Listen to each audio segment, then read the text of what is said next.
नमस्कार, गुलमोहर किचनमध्ये आपलं स्वागत आहे. मस्त असे चॉकलेटसारखे लागणारे तिळाचे लाडू हे अगदी छोटे छोटे बनवलेले आहेत. खूप उपयोगी पडतात संक्रांतीच्या दिवशी आणि एकदम सोपे असे हे आहेत.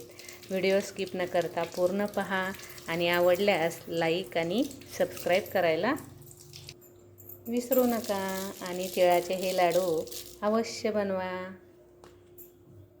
त्यासाठी सुरुवातीला कुठल्याही एका वाटीने तीळ घ्यायचे आहेत आणि मस्त असे खमंग खरपूस असे भाजून घ्यायचे आहेत. छान असे तडतडू लागले की गॅस हा बंद करायचा आहे. हे पहा, इथे आता मस्त असे खमंग भाजले गेलेले आहेत आणि छान असे तडतडूही लागलेले आहे. जास्त भाजून न देता लगेच गॅस हा बंद करायचा आहे आणि तीळ हे एका ताटामध्ये थंड करायला ठेवून द्यायचे आहे. नंतर त्याच वाटीने मी इथे अर्ध्या वाटीला थोडेसे कमी असे खमंग भाजलेले खरपूस शेंगदाणे घेतलेले आहेत आणि ते आता आपल्याला मिक्सरमध्ये बारीक करून घ्यायचे आहे. हे पहा, याप्रमाणे असे बारीक करून घेतलेले आहेत. आता हे काढून घ्यायचे आहे. त्यानंतर आता हे जे तीळ आहे ते सुद्धा बारीक करून घ्यायचे आहेत आपल्याला आणि थोडेसे तीळ मी हे ठेवणार आहे. 2 चमचे तरी ते असतील. इथे आता याप्रमाणे हे मी बारीक करून घेतलेलं आहे. आता त्याच वाटीने 1 वाटी आपल्याला गूळ घ्यायचा आहे आणि गूळ हा चिरून घ्या आणि त्यानंतर अगदी थोडंसं पाणी घालायचं आहे. तोपर्यंत ताटाला एका साईडने असं तूप लावून घ्यायचं आहे. गूळ इथे फक्त आपल्याला विरघळून घ्यायचा आहे, त्याचा पाक वगैरे काहीच करायचं नाही. आणि आता यामध्ये मी अर्धा चमचा सुंठ पावडर घातलेली आहे आणि त्यानंतर थोडंसं जायफळ या गुळामध्येच आपल्याला किसून घ्यायचं आहे.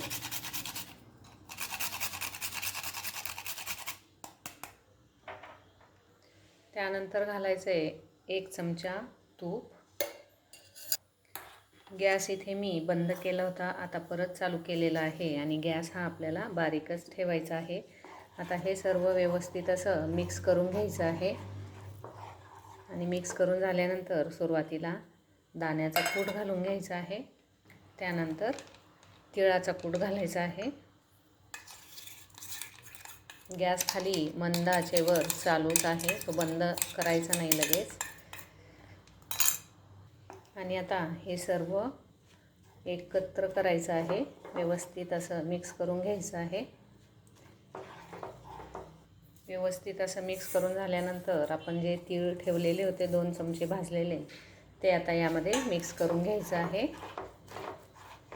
गॅस चालूच आहे मंद आचेवर आणि गोळा होईपर्यंत आपल्याला हे असं मिक्स करून घ्यायचं आहे, हलवत राहायचं आहे. असा गोळा तयार झाला पाहिजे. हे पहा, याप्रमाणे आता हा गोळा तयार झालेला आहे आणि इथे गॅस हा बंद करायचा आहे.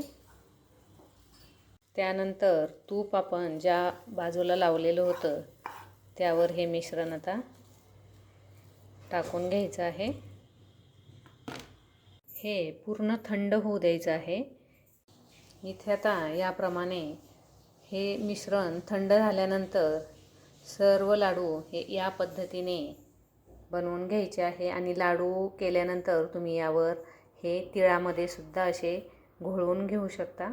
खूप छान असे दिसायलाही दिसतात आणि खायलाही खूप छान लागतात. हे पहा, याप्रमाणे आता संक्रांतीसाठी तिळाचे लाडू करू शकता. एकदम सोपे असे आहेत करायलाही.